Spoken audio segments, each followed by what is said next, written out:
DNA मित्रों, DNA में विश्लेषण की शुरुआत आज हम मदर टेरेसा के एक विचार से करेंगे। मदर टेरेसा का मानना था कि आज दुनिया में रोटी की भूख से कहीं ज्यादा बड़ी भूख प्यार और अपनों की कमी की। इस कमी को दूर करने के लिए हमें अपने घरों से ही प्यार की क्रांति शुरू करनी होगी। मित्रों, इस समय देश में आंदोलन काल चल रहा है। अलग अलग शहरों में, कस्बों में जहां देखिए वही लोग अपने स्तर पर आंदोलन कर रहे हैं। कहीं छात्र अपने अधिकार के लिए, कहीं गांव वाले सड़क के लिए, जेन ज़ी और जेन अल्फा तक आंदोलन कर रहे हैं। हमें लगता है हमारे देश में अब एक ऐसे आंदोलन की भी जरूरत है जो रिश्तों को बचाने के लिए हो, जो रिश्तों को निभाने के लिए हो। और यह आंदोलन आपको सड़क पर जाकर नहीं, अपने घर में, अपने घर के बाहर खड़े होकर करना होगा। क्योंकि हमारे समाज में एक और बुजुर्ग को लावारिस चिता पर जलना पड़ा।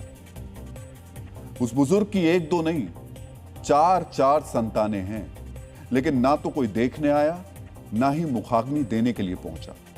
दुर्भाग्यवश एक हफ्ते के अंदर हमें यह दूसरी बार ऐसी संवेदनहीन खबर बतानी पड़ रही है जिसमें संबंधों का अंतिम संस्कार हुआ है, रिश्तों का अंतिम संस्कार हुआ है।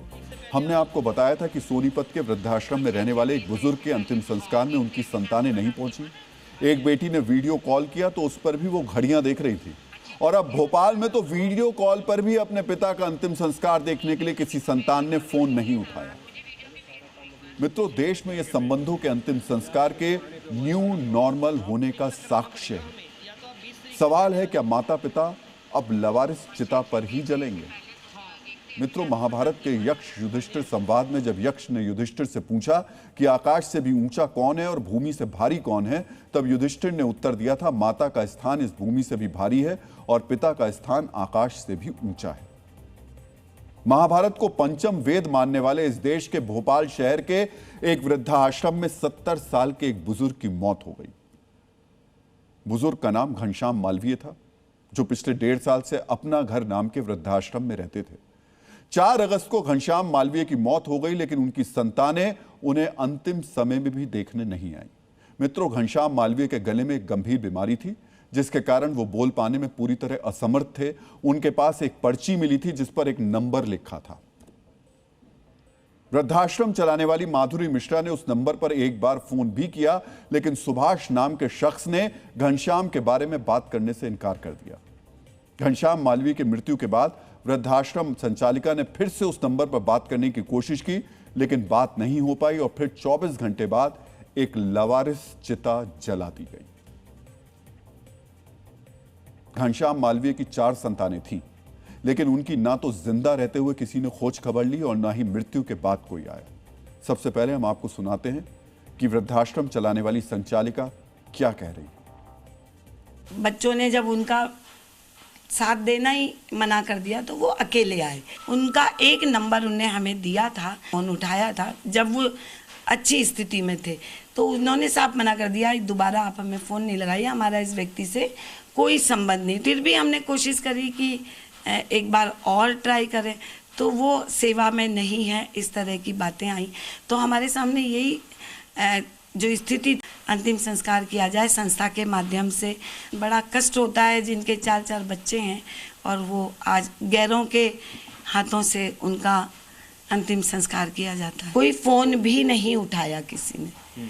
तो 24 घंटे एक ड्यूटी होती कि अपन इंतज़ार कर लें, पर वृद्धा आश्रम होने के नाते और भी बुजुर्ग होने के नाते किसी भी डेड बॉडी को प्रॉपर सुविधाएं नहीं होने के कारण ज़्यादा समय तक नहीं रख सकते।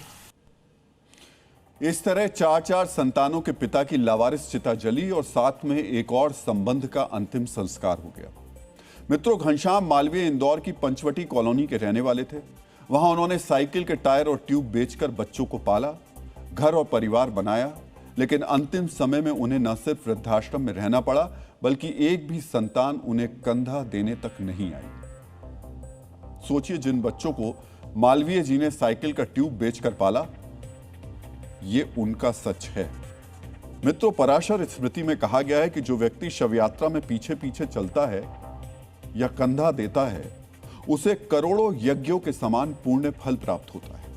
शव यात्रा में चलने वाले मनुष्य को हर एक कदम पर अश्वमेघ यज्ञ करने जितना पुण्य मिलता है। सोचिए, जहां शव यात्रा के अंतिम दर्शन से पुण्य प्राप्ति का मजबूत विश्वास है, जहां शव यात्रा को देखकर सिर झुकाकर प्रणाम करने की परंपरा है, उस देश में एक बेटा अंतिम बार अपने पिता को देखने नहीं आया। क्यों नहीं आया? क्योंकि उसे पता नहीं होगा कि उसके पिता की मृत्यु हो चुकी है। सच तो यह है कि घनश्याम मालवीय की संतानें यह जानना भी नहीं चाहती होंगी कि उनके पिता के साथ क्या हुआ। सोचिए, ये वही बेटा होगा जो आज भी किसी कागज में लिखता होगा सन ऑफ घनश्याम मालवीय। उनकी बेटी लिखती होगी डॉटर ऑफ घनश्याम मालवीय। लेकिन आज जब मृत्यु के बाद यह जरूरत पड़ी कि मृतक घनश्याम मालवीय के नाम के आगे फादर ऑफ लिखना है,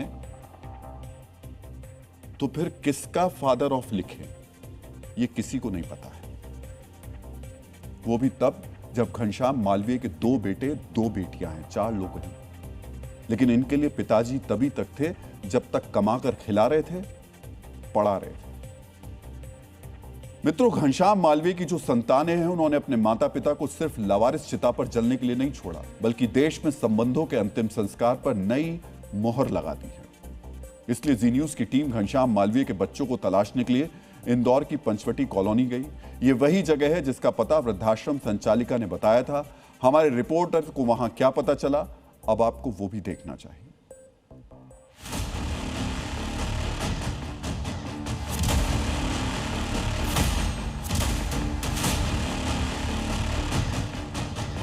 पंचवटी नगर में हूँ इंदौर के, और बताया जा रहा है कि घनश्याम मालवीय जो है वो पंचर की दुकान संचालित करते थे। मैं इस वक्त एक पंचर की दुकान पर ही हूँ। जानेंगे स्थानीय लोगों से। पता है, घनश्याम मालवीय जी है जिनका वीडियो वायरल हुआ था, जिनकी जो अंतिम संस्कार है बेटियां भी नहीं पहुंची थी। ऐसा कोई परिवार इधर रहता है? इधर तो नहीं रहता उनका, ना मैंने कभी देखा उनको। यहाँ पे 40 साल से यहाँ पे सर्विस करता हूँ, मेरी दुकान चलाता हूँ मैं यहाँ पे। यहाँ कोई मालवीय परिवार में दूसरा कोई रहता नहीं, मैं अकेले ही रहता हूँ और मेरा नाम कृपाराम मालवीय है। यहाँ पे कोई दूसरा व्यक्ति नहीं रहता है। आपने कभी ऐसे परिवार से मुलाकात? नहीं हुई मेरी ऐसे परिवार से मुलाकात। ऐसे परिवार को जानते हैं, उनकी बिटिया को, या इधर कोई घर? नहीं। तो हम लगातार क्षेत्र के रहवासियों से बात कर रहे हैं, उनके परिवार से मिलना चाह रहे हैं, उनकी बेटियों से मिलना चाह रहे हैं, लेकिन पड़ताल हमारी लगातार जारी है। परिवार अभी हालांकि मिल नहीं रहा है। ऐसे में हमारी लगातार पड़ताल जारी रहेगी और परिजनों के बीच हम पहुँचने की कोशिश कर रहे हैं। डीएनए मित्रों, कड़वी सच्चाई यह है कि घनश्याम मालवीय की संतानों ने अपने मन में अपने पिता का अंतिम संस्कार उसी दिन कर दिया था जिस दिन घनश्याम को अपने घर से निकाल दिया था। और दोनों बेटे और दोनों बेटियों के अंतर्मन की बात घनश्याम मालवीय अच्छी तरह जानते थे। यही कारण है कि वृद्धाश्रम में जिनके साथ वो रहते थे, उनसे भी वो कभी अपने साथियों से संतानों के बारे में कोई बात नहीं करते थे। जी न्यूज के संवाददाता जब आश्रम में पहुंचे और वहां घनश्याम मालवीय के साथ रहने वालों से बात की, तो उन्होंने क्या कहा वो भी आपको सुनना चाहिए।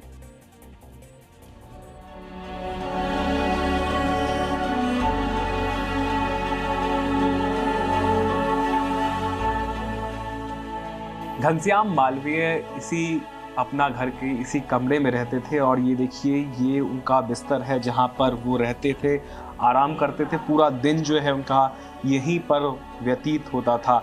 आप देख सकते हैं सारी चीज़ें जो है जस की तस रखी हुई है। वो अपनी बेटी की तरह मानते थे।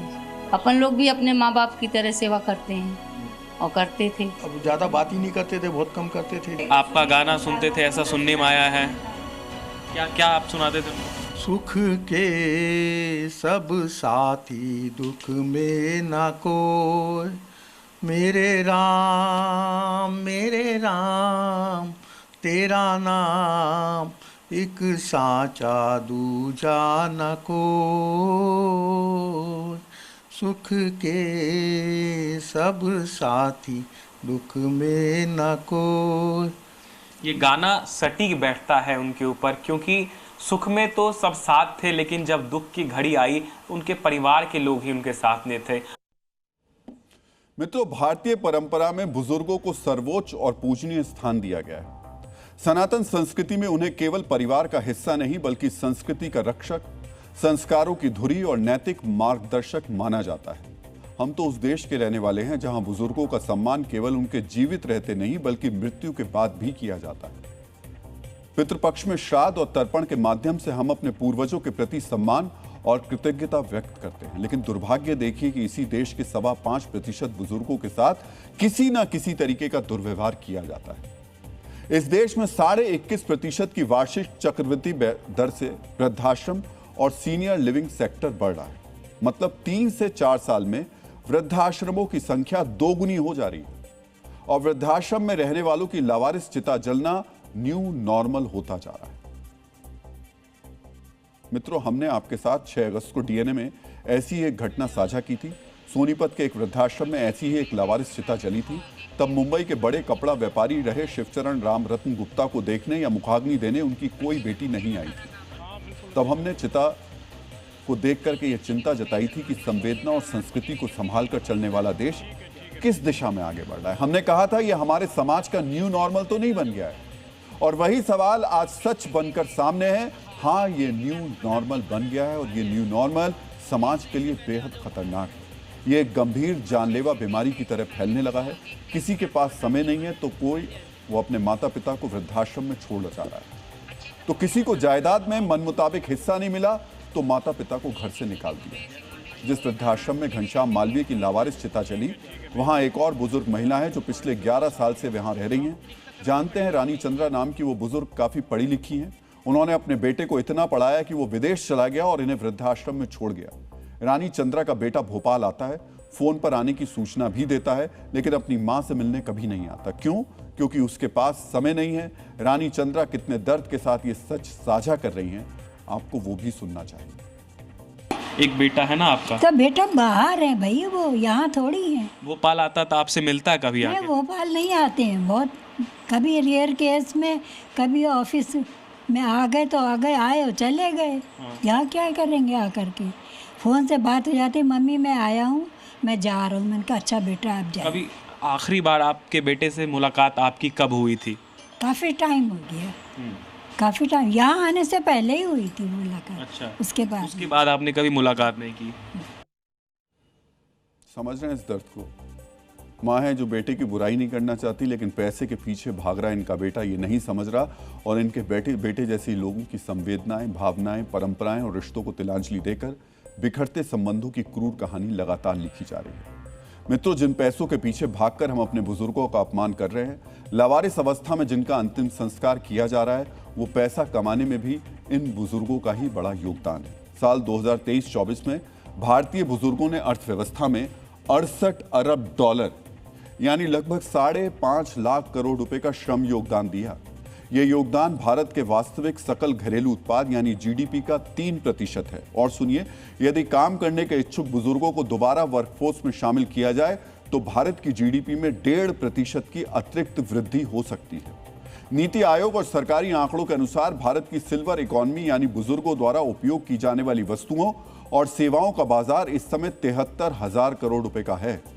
भारतीय बुजुर्ग हर साल लगभग 14 अरब घंटे पारिवारिक देखभाल और 2.5 अरब घंटे सामुदायिक कार्यों में बैठाते हैं यानी व्यतीत करते हैं। फिर भी इन्हीं बुजुर्गों को न सिर्फ अपमानित किया जा रहा है, बल्कि उन्हें लावारिस चिता पर जलने के लिए छोड़ दिया जाता है। हिंदू सनातन धर्म में पिता को मुखाग्नि देना पुत्र का सबसे बड़ा और सर्वोच्च धार्मिक कर्तव्य माना गया है।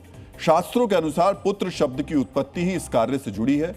पुम त्रयते इति पुत्र, यानी जो पिता को पुत्र नामक नरक से मुक्ति दिलाए वही पुत्र है।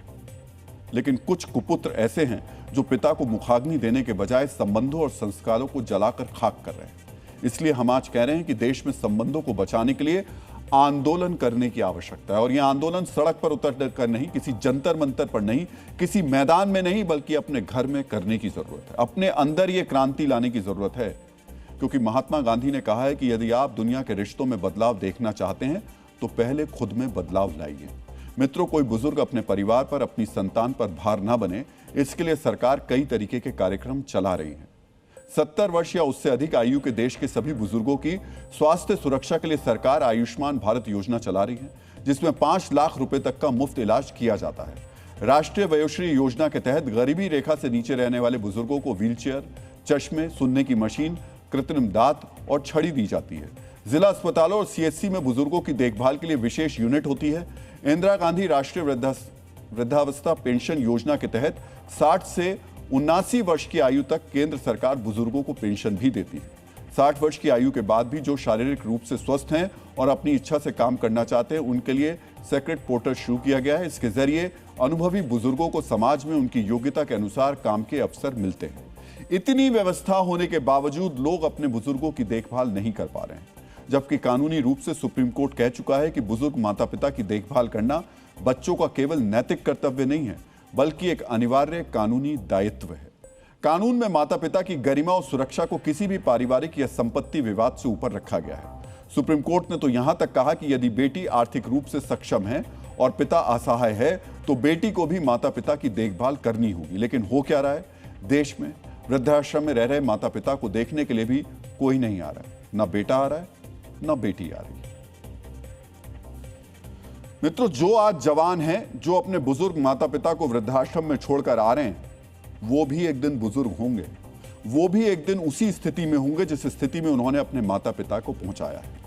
गीता के 18वें अध्याय के 12वें श्लोक में भगवान श्री कृष्ण कहते हैं कि आपके अच्छे कर्म सुख बनकर और बुरे कर्म दुख बनकर आपके पास लौटते हैं। गरुड़ पुराण के प्रेत कल्प में और धर्मार्थ संवाद में साफ साफ लिखा है कि जो पुत्र अपने माता पिता के शव को बेसहारा छोड़ देता है या जानबूझकर मुखाग्नि नहीं देता, उसे अत्यंत भयानक पितृ दोष लगता है, नरक में यातनाएं भुगतनी पड़ती हैं। ये सच है कि आज भारत युवाओं का देश है। भारत की लगभग 65% आबादी 35 वर्ष से कम उम्र की है, लेकिन 20 साल बाद यही देश बुजुर्गों का देश हो जाएगा। आज की जेनजी पीढ़ी 2050 में बुजुर्ग हो जाएगी। 2046 में देश की बुजुर्ग आबादी बच्चों की आबादी से भी ज्यादा हो जाएगी।